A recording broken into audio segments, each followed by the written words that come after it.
actually asked some details about her love life and her newly married happy family, and we are going to learn all about her tips and tricks. Thanks for joining in on a matchmaker's guide to love and life with me, your matchmaker, Katy Clark, your favorite matchmaker, Katy Clark. But I have my favorite matchmaker on here today as well. I want to introduce you all to the woman who has made this happen for me in my life. Please meet Miss Arrechea. We've been working on my Spanish here, but she's got this. This is the best matchmaker in town. So guys, say hi to Erica. And Erica, let them know more about you. I'm honored to be here. When Katy called me to tell me that I was going to be on her 100th episode, I was very humbled. I thought maybe she would have someone a little more exciting because I'm a little behind the scenes, but I'm excited to be here.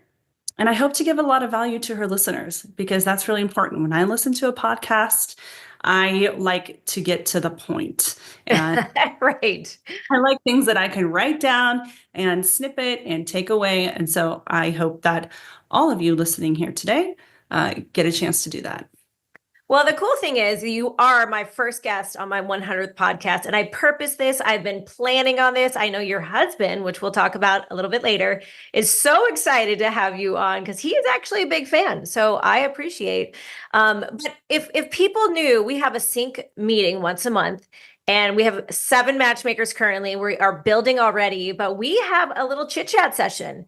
And so this is just the start of getting my other co-matchmakers on here, chit chatting about the reality of what this is like in matchmaking. And today our title is Misconceptions in Matchmaking. And Erica, you have made a great list, and we're going to talk about these because people think some crazy things. How long have you been doing this now? Since 2010. So I guess my journey here was I'm a super connector. So if you guys ever read The Tipping Point, I am your typical super connector, whether it was for love or for business. I was always ready to connect people to help them expand their networks. And it really fell on my lap to help people dating. I knew a lot about dating. It's a really strange set of skills to be a matchmaker, and a matchmaker that lasts this long in this industry. True. Not only do you need to be an entrepreneur, and you need to be a hustler, and you need to be great at sales, and you need to be great at talking to very powerful people, but you also need to know a lot about dating. So it combined some 2 very unique skills that I have, and I feel very blessed to be in this industry since that time and 2015, 2010. And so now it's almost 15 years going on as you're listening to this. And I hope that this podcast ages well. But as we are aging well, right? And crazy enough, I don't know if some people know this, but I got into matchmaking because I went on a date with your company. And back then I think it was Love. Is that right? Mm-hmm. And because of that, I was like, you guys, this team, this company, this Erica girl is so professional.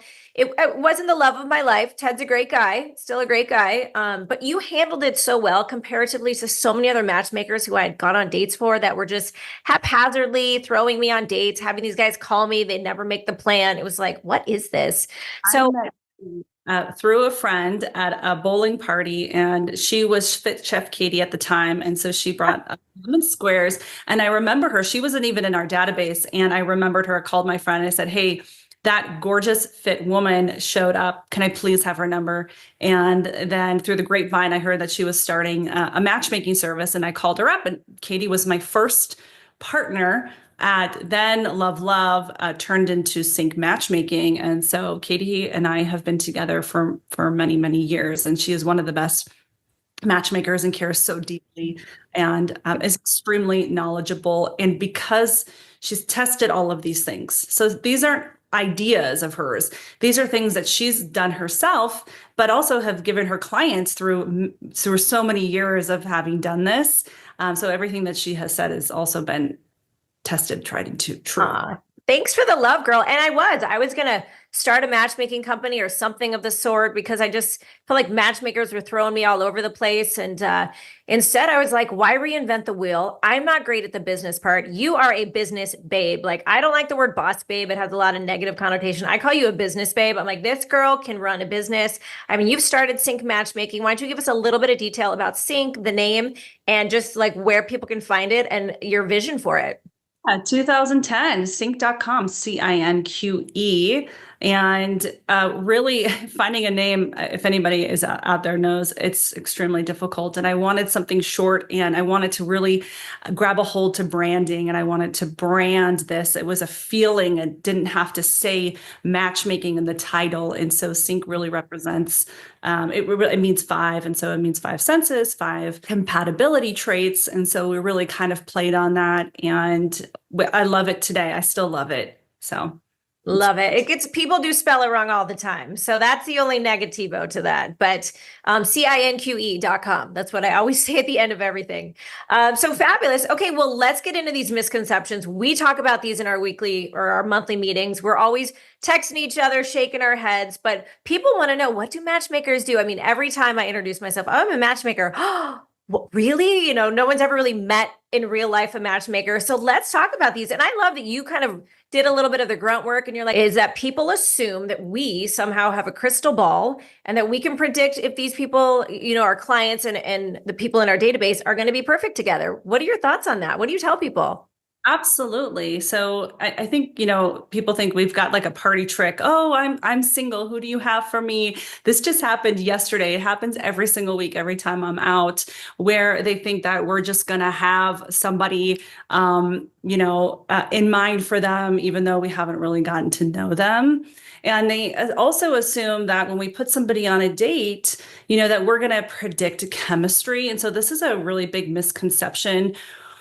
We are good at knowing somebody pretty quickly. Do we know if they're going to be your long-term soulmate? No.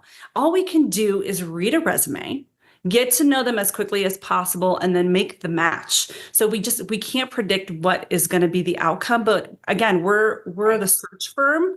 We can dwindle it down, and we can see if you guys would have the same values, long-term plans. And then based on that, it's kind of up to you guys. I can't tell you how many marriages I've made off not knowing a whole lot about them and just kind of, praying that it's going to work out, but I don't really know, and some people go on a date, and if they're not in the right mindset, maybe they just got fired, a project that fell through, they're not in their right space during that date. Right. It looks poorly upon us, and it's a bummer, but it's also, again, we can't predict chemistry on that date. We just can look at the resume and make the match and then get out of the way. I mean, I always say this, I can get you the most qualified, because we do the vetting, the exhausting part of, asking the detailed questions beforehand. I call every woman my client will ever meet. I'm like, girl, what's up? How are you? Like, I want to kind of see her personality style, because my clients are looking for that as well. But we do that exhausting vetting. And then look, I can get you that first date for my clients, but can they get the second date? Can these girls also bring their best and give a guy a second date? I talk about this all in my 99 other podcasts of 3-3-3 rule and the danger even of chemistry. Like, we are looking for relationship building here. Like, I'm looking for people who can do long-term marriage goals. You said it all. I love it. All right, well, let's move to number 2. People assume that all of our clients just want to get married. Yeah. This is a great misconception. Huge. You get people who are just coming out of a divorce, and they don't really want to, go get married next week or in 6 months or in 9 months, but they do want to date safely. And so they hire us with the expectation that, look, meeting somebody great is wonderful, but I also don't want to date my colleagues. I don't want to date their friends. Typically they own a business, and so they need to be a little careful. And so they come to us to date safely. Sometimes people come to us because they don't know what they want. Again, coming out of divorce, they haven't dated in 13, 20 years.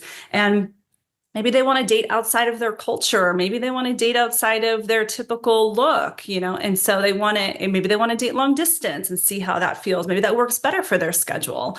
And so sometimes people come to us and not knowing what they want and, looking for that. So not everybody is marriage minded, but what we do at Cinqe and a lot of other matchmakers, it's important about being transparent. So we're not to set up our, male member with a woman who does want to get married tomorrow. So we will match him with somebody who is, look, if I meet somebody great, but if I have an amazing love and travel partner, we get to experience all of this. doesn't last forever. We don't, or we aren't at each other's bedsides.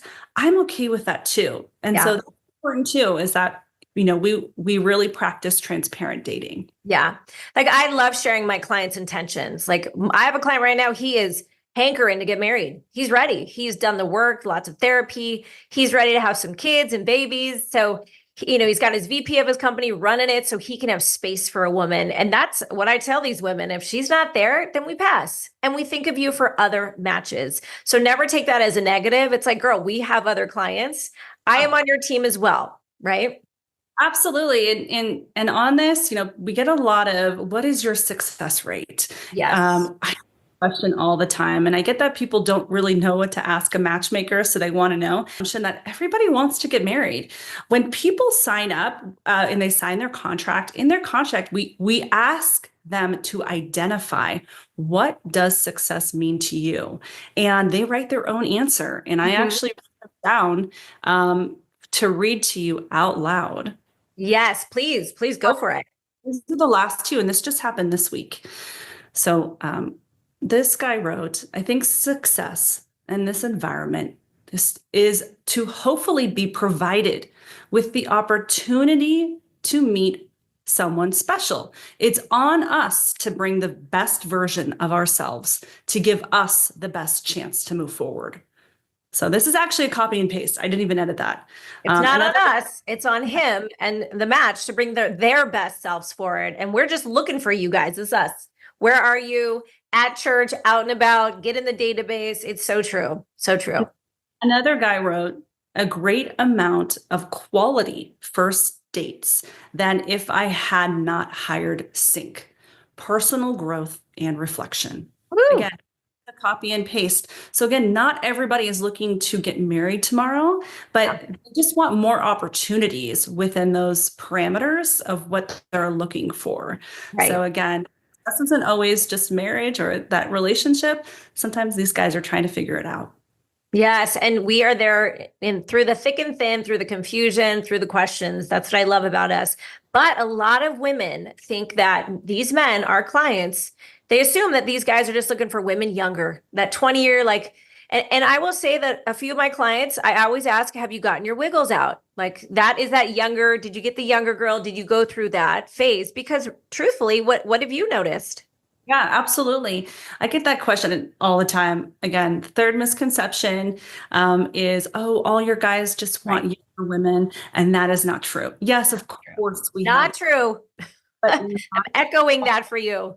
Yeah, so women, if you're listening and you are 50 and gorgeous and beautiful and fit, you will absolutely match with another 50 handsome, attractive, successful man. So again, they want their level of attraction and health and lifestyle, but not all of our members are looking to date young women. Yes.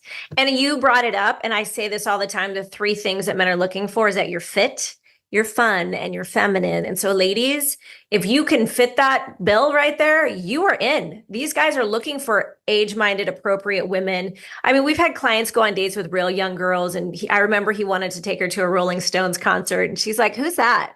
And so that's just not attractive to these guys. They want to do life with someone who is of their generation and their era and their music and the genre. So ladies, but you got to do your part and keep yourself well. So that is good news for the women out there.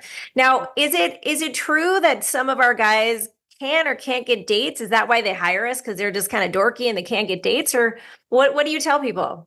So that's another great misconception. So Katy and I have worked with some pretty big celebrities.